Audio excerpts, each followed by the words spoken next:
साखर आयुक्तांनी एक प्रणाली या ठिकाणी केली आहे. मी आपल्या माध्यमातून सगळ्याला सांगली.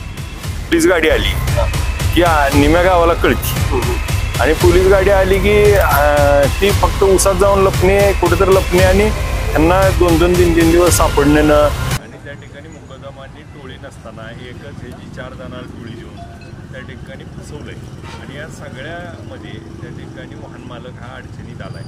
परंतु या ठिकाणी कारखान्याबरोबर ज्यावेळेस करार करतो आपण त्यावेळेस एक साखर आयुक्तांनी एक प्रणाली त्या ठिकाणी केली आहे. ती मी आपल्या माध्यमातून सगळ्याला सांगू इच्छितो की आपण जो मुकदमाचा करार करतोय त्या रजिस्ट्रेशन 300 रुपये त्या ठिकाणी आम्ही कारखाना करतो हे देऊन त्या ठिकाणी मुकदमाचं नाव, त्याचा mobile number, Aadhaar card number, PAN card number, त्याचा ट्रॅक्टर असेल, वाहन असेल तर त्याचे नंबर, नोटरी हे सगळं ॲड करून त्या मुकदमाच्या खाली असणारे 10 मजूर, त्यांच्या आधार कार्ड, त्यांच्या महिला, त्यांचे आधार कार्ड असं ज्यावेळेस रजिस्ट्रेशन होईल त्यावेळेस विठ्ठल कारखान्याला ज्याचं रजिस्ट्रेशन झालं आहे आणि तो बारामती एका कारखान्याला करतोय किंवा लातूरला करतोय कुठं तर ते डुप्लिकेशन लक्षात येईल आणि अशी फसवणूक कमी होईल. परंतु या प्रणालीचा वापर आपण करत नाही म्हणून याचं प्रमाण वाढलं आहे. तर ते करायला पाहिजे. दुसरी गोष्ट, करार मुकदमचा करत असताना मागची हिस्ट्री आणि मग त्या ठिकाणी आपण त्याच्यावरती सगळी चौकशी केल्याशिवाय त्याची कॅपॅसिटी आहे का नाही, त्याचं घर आहे का, त्याची परिस्थिती काय, तो मजूर आहे, त्याची नेमकी व्हेरिफिकेशन केल्याशिवाय आपण पैसे यामध्ये आपण त्या ठिकाणी काही काळजी घेत नाही तर त्या काळजी घेणं गरजेचं आहे. दुसऱ्या बाजूला गोपीनाथ मुंडे महामंडळ त्या ठिकाणी स्थापन झालंय. त्याला शेतकऱ्याचे टनाला 10 रुपये त्या ठिकाणी कापले जातात.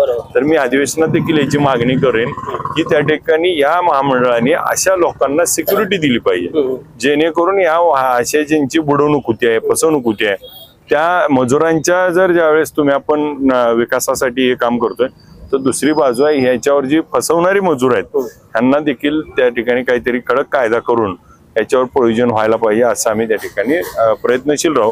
आज जे सर्व संघटनेची लोक त्यांची बसली होती त्यांना तहसीलदार साहेब, PI साहेबांनी आश्वासन दिलंय, आम्ही देखील आश्वासन दिलंय की गुन्हा दाखल करून त्याची चौकशी करून त्यांना पैसे मिळवून देण्यासाठी आम्ही त्या ठिकाणी प्रयत्नशील राहू आणि यामध्ये जेवढं आपल्याला करता येईल काटेकोर प्रयत्न करून आपण त्यांचा तडीस नेण्याचा प्रयत्न करू. यांना या आर्थिक नुकसानातून त्या ठिकाणी आपण सपोर्ट करण्याचा कायम प्रामाणिकपणे. खरं तर यांच्याकडे संपूर्ण कागदपत्र आहेत, बँक स्टेटमेंट आहे, मुकदमाचे आधार कार्ड आहेत, नोटरी आहेत, तरी पण ते मुकदम का सापडत नाहीत? पोलीस यंत्रणा एवढी सज्ज नाही.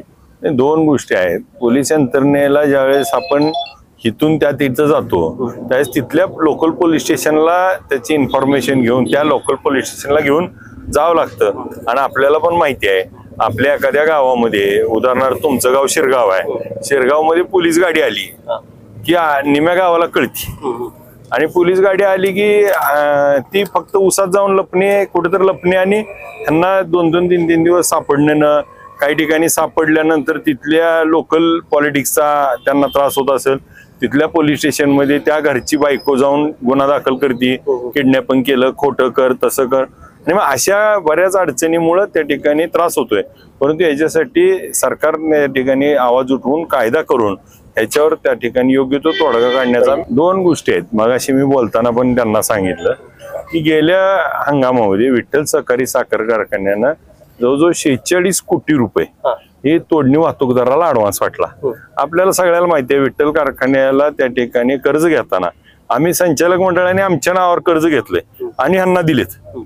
आता यांनी पैसे पुढे फसलेत. आम्ही पैसे कुणाला दिले? वाहन मालकाला दिले. वाहन मालकाकडनं पुढे फसलेत.